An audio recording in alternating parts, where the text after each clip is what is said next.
Vote on వార్తలకి స్వాగతం. ఏలూరు జిల్లా Jangareddygudem circle inspector print media సమావేశంలో కలెక్టర్ ఎస్పీ ఆదేశాల మేరకు పాత నేరస్తులపై ఉక్కుపాదం డీఎస్పీ రవిచంద్ర పోలీసులు చుట్టుపక్కల పరిసర ప్రాంతాల్లో గత కొంతకాలంగా నేర ప్రవృత్తి గల వారిపై ఉక్కుపాదం మోపారు. వీరిలో నలుగురు హత్యాయత్నం, దారిదోపిడీ మరియు కిడ్నాప్, పలు నేరాలకు పాల్పడుతూ జైలుకు వెళ్లి బెయిల్పై బయటకు వచ్చి తిరిగి మరలా నేరాలకు పాల్పడుతున్న నలుగురు నేరస్తులపై జిల్లా ఎస్పీ మరియు కలెక్టర్ ఆదేశాల ప్రకారం పీడీ యాక్ట్ నమోదు చేసి రాజమండ్రి కేంద్ర కార్యాలయానికి తరలించారు. చట్ట వ్యతిరేక చర్యలకు పాల్పడితే ఎంతటి వారినా ఉపేక్షించేది లేదని డీఎస్పీ హెచ్చరించారు. పరిధిలోని ప్రజలందరూ కూడా నమస్కారం. మనం ఈరోజు ఇక్కడ ప్రెస్ మీట్ పెట్టుకోవడానికి కారణం ఏంటంటే జంగారెడ్డిగూడెం సబ్ డివిజన్ పరిధిలోని ప్రాంతాల్లో మరియు దీని చుట్టుపక్కల ఉన్నటువంటి ప్రాంతాల్లో కూడా అక్రమ కార్యకలాపాలకి పాల్పడుతూ సంఘ విద్రోహ శక్తులుగా ఏర్పాటై రకరకాల కేసుల్లో ఇన్వాల్వ్ అయినటువంటి నలుగురు వ్యక్తులు మనకి వాళ్ళ పేర్లు వచ్చేసి కోడూరు రవితేజ,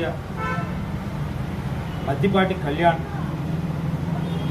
కోనా శ్రీనివాస్, తన పేరు ఎలియాస్ పెప్సీ నాని, ఒక షేక్ నాగూర్వల్లి ఎలియాస్ బబ్లు.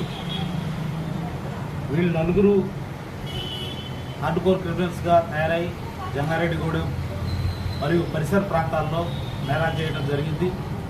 వీళ్ళు చేసినటువంటి నేరాల్లో హత్య కేసులు, హత్యాయత్నం కేసులు, అలాగే చీటింగ్ కేసులు, ఫేక్ కరెన్సీ కేసులు, అలాగే కిడ్నాప్ కేసులు, ఇలా రకరకాల కేసులు వీళ్ళ ఖాతాలో ఉన్నాయి.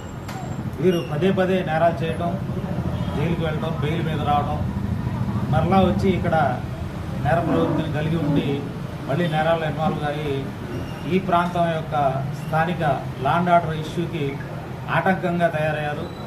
దీనివల్ల మన జిల్లా ఎస్పీ గారు ఇనిషియేషన్ తీసుకుని మాకు ఇచ్చినటువంటి ఉత్తర్వుల ప్రకారం మేము వారి మీద పీడీ యాక్ట్ రికార్డు తయారు చేసి ఎస్పీ గారికి పంపించడం జరిగింది. ఎస్పీ గారి రికమెండేషన్స్ తోటి కలెక్టర్ గారికి వెళ్ళిన తర్వాత కలెక్టర్ గారు వాళ్ళందరి మీద కూడా పీడీ యాక్ట్ కింద 1 year డిటెన్షన్కి ఇచ్చి ఉన్నారు. అది నిన్న 16వ తేదీన వీళ్ళ నలుగురిని కూడా మన ఏలూరు జైలు నుంచి తీసుకెళ్ళి రాజమండ్రి కారాగారంలో అప్పచెప్పడం జరిగింది. వీళ్ళు 1 సంవత్సరం పాటు జైల్లోనే ఉంటారు.